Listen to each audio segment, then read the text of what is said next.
Okay students, तो trick है हमारे पास कि आपने ये नंबर्स याद रखने हैं। जैसे इसके लिए हमने कुछ वर्ड्स रखे हैं। एस एस फॉर स्कूल, ठीक है।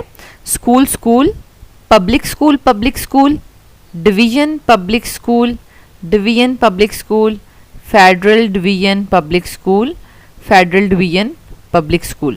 तो अब आपको ये सीक्वेंस याद हो गया। इससे आप जो है वो इनकी सीक्वेंस आगे पीछे अब आप नहीं करेंगे, आपसे मतलब मिस्टेक नहीं हो सकती, ठीक है। स्कूल स्कूल पब्लिक स्कूल मतलब ये 2 टाइम्स आएगा, फिर डिवीजन पब्लिक स्कूल 2 टाइम्स आएगा, फिर federal division public school 2 times आएगा, ठीक है। अब ज़रा देख लें कि इसी चीज़ को यूज़ करते हुए हमने इसकी इलेक्ट्रॉनिक कन्फिग्रेशन कैसे लिखी है। जैसे एस एस था तो 1s 2s, फिर 2p 3s 3p 4s 3d 4p 5s and so on, okay. और ये बिल्कुल यही सीक्वेंस बन रहा है, ठीक है। School school public school division public school 2 times आ गया, फिर फेडरल डिवीजन पब्लिक स्कूल। तो इससे यह है कि आपको स्टार्ट में ये हिंट्स की वजह से आप प्रॉपरली इसको लिख सकते हैं, ओके स्टूडेंट्स। जब आपको ये सीक्वेंस पता चल गया और capacity of these sub shells भी पता चल गई कि एस में 2 मैक्सिमम आते हैं इलेक्ट्रॉन्स, पी में 6 आ सकते हैं, डी में 10 एंड एफ में आगे 14 आ सकते हैं। तो आपने लास्ट में जस्ट फिलिंग ऑफ इलेक्ट्रॉन्स करनी है। Let's see the examples. सबसे फर्स्ट एलिमेंट जो हमारे पास पीरियोडिक टेबल में है वो है हाइड्रोजन। हाइड्रोजन का एटॉमिक नंबर हमारे पास 1 है and atomic number is equal to the number of electrons in an atom. तो इसलिए हम एटॉमिक नंबर को लेकर इलेक्ट्रॉनिक कन्फिग्रेशन करेंगे। और सबसे पहला हमारे पास जो सब शेल है वो है हमारे पास 1s, लेकिन 1s में 2 इलेक्ट्रॉन्स मैक्सिमम आ सकते हैं, ठीक है। लेकिन हमारे पास हाइड्रोजन में 1 ही इलेक्ट्रॉन है, इसलिए इसमें 1 इलेक्ट्रॉन आएगा, ओके स्टूडेंट्स। अब सेकंड एलिमेंट जो है वो हमारे पास हीलियम है। हीलियम में टोटल 2 इलेक्ट्रॉन्स हैं। तो सबसे पहले हम फर्स्ट इलेक्ट्रॉनिक कन्फिग्रेशन का सब शेल लिखेंगे, दैट इज़ 1s। हीलियम में भी 2 इलेक्ट्रॉन्स हैं और 1s में भी 2 इलेक्ट्रॉन्स की कैपेसिटी है, तो इसलिए इसका इलेक्ट्रॉनिक कन्फिग्रेशन 1s2 हो जाएगा। सेम इसी मेथड को फॉलो करते हुए हम डिफरेंट एटम्स में हम पुट कर सकते हैं। Let's see another example. Okay students, यहाँ पर हमारे पास क्लोरीन 1735 मीन्स कि 17 इसका एटॉमिक नंबर है, 35 इसका एटॉमिक मास है, ठीक है। तो हम 17 को यूज़ करते हुए इसकी इलेक्ट्रॉनिक कन्फिग्रेशन लिखेंगे। और let's start 1s 2 2s 2 2p 6, ठीक है। जैसे हमने स्कूल स्कूल पब्लिक स्कूल, ठीक है। तो इसका मतलब है यहाँ पर हमारे पास 3s आ जाएगा 2। अब यहाँ तक आप नोट कर लें कि इसमें कितने इलेक्ट्रॉन्स फिल हो गए हैं, 2 4 6 10 और 2 12 मीन्स के 5 इलेक्ट्रॉन्स और अभी हमें फिल करने हैं, दैट इज 3p। अब 3p में 6 इलेक्ट्रॉन्स की फिलिंग की स्पेस है, लेकिन हमारे पास सिर्फ 5 इलेक्ट्रॉन्स रह गए हैं जो हमने यहाँ पर फिल कर लिए, ओके स्टूडेंट्स। इस तरीके से आप किसी भी एटम की इलेक्ट्रॉनिक कन्फिग्रेशन लिख सकते हैं। और जब आप इलेक्ट्रॉनिक कन्फिग्रेशन लिख लें तो आप वैलेंस शेल इलेक्ट्रॉनिक कन्फिग्रेशन के थ्रू आप इस एलिमेंट का पीरियड नंबर और ग्रुप नंबर भी बता सकते हैं, ठीक है। अच्छा, अब देख लें कि वैलेंस शेल कैसे पता चलेगा। S से जो है वो हमारे पास न्यू शेल स्टार्ट होता है। जैसे कि ये 1s है, यहाँ तक एक शेल कंप्लीट हो गया। अब 2s से लेकर 3s तक सेकंड शेल होगा, 3s से लेकर 4s तक जो है वो हमारे पास थर्ड शेल होगा और इसी तरह आगे चलता जाएगा, ठीक है। तो जो भी लास्ट शेल हमारे पास होता है उसको हम वैलेंस शेल कहते हैं, ठीक है।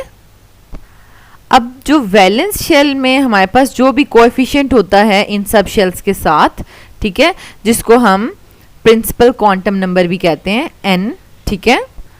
तो ये प्रिंसिपल क्वांटम नंबर हमें पीरियड का नंबर बताता है, ओके। मीन्स कि हमारे पास क्लोरीन का period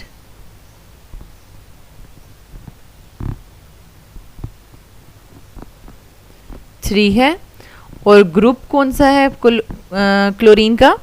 the number sum of the number of electrons in valence shell. अब वैलेंस शेल में 2 इलेक्ट्रॉन्स s में है, 5 इलेक्ट्रॉन्स जो हैं वो p में हैं, तो 2 + 5 टोटल 7, तो ये ग्रुप 7 का मेंबर है। ओके स्टूडेंट्स, तो इस तरह से 9th क्लास में क्वेश्चन पूछा जाता है कि क्लोरीन की इलेक्ट्रॉनिक कन्फिग्रेशन भी लिखें और उसके वैलेंस शेल इलेक्ट्रॉनिक कन्फिग्रेशन से इसका पीरियड और ग्रुप नंबर भी बताएं। ओके स्टूडेंट्स, लास्ट में हम डिस्कस कर लेते हैं इलेक्ट्रॉनिक कन्फिग्रेशन ऑफ आइंस। जैसे कि अगर पूछा जाए कि सोडियम +1 की इलेक्ट्रॉनिक कन्फिग्रेशन लिखें, then how we will write. हम सबसे पहले सोडियम का एटॉमिक नंबर देखेंगे कितना है। सोडियम का एटॉमिक नंबर है 11, ठीक है, और उस लिहाज से हम इसकी इलेक्ट्रॉनिक कन्फिग्रेशन लिखेंगे 1s2 2s2 2p6। 10 इलेक्ट्रॉन्स पूरे हो गए हमारे पास। अब एक इलेक्ट्रॉन रह गया है and that will be filled in 3s1। s में 2 की कैपेसिटी है बट हम यहाँ पर एक इलेक्ट्रॉन फिल करेंगे क्योंकि हमारे पास एक ही इलेक्ट्रॉन रह गया। टोटल 2 4 6 10 एंड 1 11 इलेक्ट्रॉन्स पूरे हो गए। अब हमने सोडियम +1 की इलेक्ट्रॉनिक कन्फिग्रेशन लिखनी है, तो इट मीन्स कि 1 इलेक्ट्रॉन हम लॉस रिमूव कर देंगे and that will be removed from the valence shell. Okay students, तो अब इसकी इलेक्ट्रॉनिक कन्फिग्रेशन बन जाएगी 1s2 2s2 and 2p6। Okay students, last में हम उन इलेक्ट्रॉन्स की इलेक्ट्रॉनिक कन्फिग्रेशन देखते हैं आइंस में जो कि जिनमें d ऑर्बिटॉल इन्वॉल्व हो जाता है। ओके स्टूडेंट्स, यहाँ पर हमारे पास आयरन का एटॉमिक नंबर 26 है, 2 4 एंड 6 10, 2 12 6 18 एंड 2 20। यहाँ तक हमारे पास 20 इलेक्ट्रॉन्स पूरे हो गए हैं। अब हमें 6 इलेक्ट्रॉन्स जो है फिल करने हैं और d में 10 की स्पेस है और हम उसमें 6 इलेक्ट्रॉन्स इजीली फिल कर सकते हैं। स्टूडेंट्स, ये हमारे पास 4s से इसका वैलेंस शेल स्टार्ट हो रहा है और अब हमें Fe+3 की इलेक्ट्रॉनिक कन्फिग्रेशन लिखनी है, मीन्स कि 3 इलेक्ट्रॉन्स लॉस करने हैं and that 3 electrons will not be lost from the d। ठीक है, इसकी रीज़न जो है वो हम सेकेंड ईयर में बहुत ज़्यादा डिटेल है टॉपिक, उसमें पढ़ेंगे। आप जस्ट यहाँ पर ये नोट डाउन कर लें कि d ऑर्बिटॉल अगर एंड में इन्वॉल्व हो जाता है तो पहले d में से इलेक्ट्रॉन नहीं जाएंगे, पहले s में से जाएंगे एंड देन फिर d में से जाएंगे। टोटल हमें 3 इलेक्ट्रॉन्स निकालने हैं, तो पहले s वाले 2 इलेक्ट्रॉन्स जाएंगे एंड d का 1 इलेक्ट्रॉन जाएगा। Okay students, and the final electronic configuration will be 1s2 2s2 2p6 3s2 3p6 and s जो है वो कट ऑफ हो गया 3d5 क्योंकि s में से 2 इलेक्ट्रॉन गए हैं और d में से 1 electron. Okay students, I hope so कि आपको इलेक्ट्रॉनिक कन्फिग्रेशन की कन्फ्यूजन जो है वो दूर हो चुकी होगी।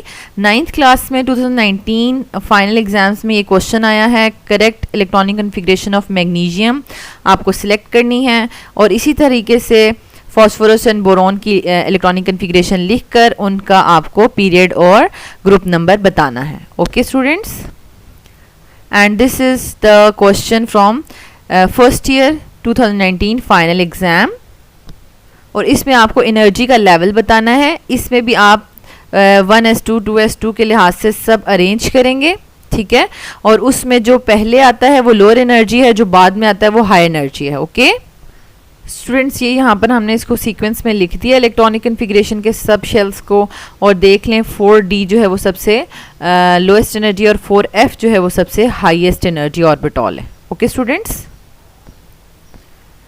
Thank you so much students for watching this video. अगर आपको ये वीडियो अच्छी लगी है तो आप इसको लाइक कर दें, चैनल के बटन को सब्सक्राइब कर दें और बेल के आइकन को ज़रूर प्रेस कर दें ताकि न्यू आने वाले लेक्चर्स का नोटिफिकेशन आपको मिलता रहे। Thank you so much.